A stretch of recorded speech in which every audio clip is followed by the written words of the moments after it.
Hello, I'm Don Peppers, and welcome back to Peppers Unplugged. You know, my partner Martha Rogers and I are often asked our opinion on the legislation that was recently enacted to protect consumers from the rapacious habits of credit card companies.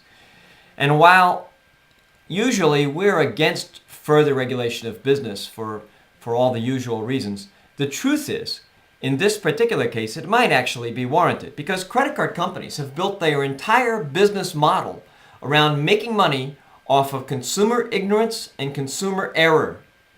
Think about it. The most valuable customer that a credit card company has is someone who is so financially unsophisticated or has such difficulty resisting temptations that they pile on a balance on their credit card of thousands of dollars, and then they roll that balance month to month at an exorbitant interest rate, an interest rate far beyond what they could receive probably from simply converting it to an unsecured loan, let's say. That's the credit card company's best customer. Our view is that any business model that's based on making money off of consumer error is doomed to failure. And you don't have to do that. You could build your business on a different principle. You could build a very successful business around the principle of earning and keeping the trust of customers by always acting in the customer's interest. In fact, you should build your business around treating the customer the way you'd like to be treated if you were the customer. One of my favorite examples of this is the Amazon.com. I'm a very frequent Amazon customer. I buy a lot of books from Amazon. I see an article online. I think I ought to get that. I read a lot of business books. So I see a book that I think I like, and I go to Amazon.com. I click on the book, and it comes to my house. One click. Very simple thing.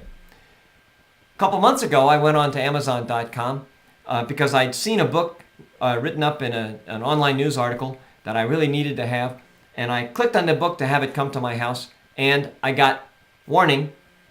You already bought that book from Amazon. Do you want to buy it again? Now think about that. Because Amazon had my money in the bank if they wanted it. But they didn't want my money. They wanted something much more valuable than the profit they were going to make on that book. They wanted my trust. They wanted me to know that they were going to protect me from making errors that harmed myself even. Imagine a credit card company doing that. What would a credit card company that's really based on earning customer trust look like? That's an interesting question. What should a credit card company do? Well, why not have a credit card company whose positioning is spend wisely, be judicious, be careful with your credit card? I mean, you have utility companies that advise consumers to not forget to turn the lights out in the rooms when they leave. You should have a credit card company that says, don't take this out of your wallet unless you really need it and plan to pay it back. That'd be an interesting positioning for a credit card company. I'm waiting to see that happen. How about a credit card company that says, hey, the more you pay your balance down, the lower your interest rate is going to be. You show us that you can reduce your balance on a regular basis, and we'll lower your interest rate on the remaining balance. Or, I think, how about a credit card company that says, pay your bill on time all the time, and we'll give you some kind of benefit. We'll give you money back, we'll give you points, we'll give you lower interest rate. Discover's Motiva card actually has that kind of a session. For 6 months in a row, if you pay your balance on time, apparently they give you some kind of interest rebate. How about instead of saying here's the minimum payment, okay? And we all know if you pay the minimum payment on the credit card, you're never going to pay it off. It's going to take you 30 years to pay it off, all right? How about here's the minimum payment.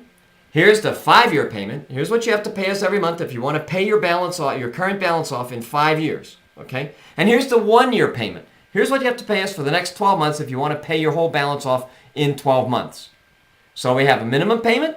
Having a bad month, pay us the minimum. Here's a 5-year payment for your planners, and here's a 1-year payment for you ambitious types. Or how about some kind of savings account supplement to a credit card? Every time you charge $10 on your credit card, we're going to charge you $11. And we're going to put $1 toward paying off a previous balance. And if you don't have a previous balance, we're going to put that $1 in a savings account and pay you interest on it. I mean, those are policies that customers will respect, that consumers will respect. Those are policies that treat consumers as adults that treat consumers the way you'd like to be treated if you were a consumer. And if you're a credit card company, you ought to think about these kinds of policies, because the old model of making money off consumer error is going away.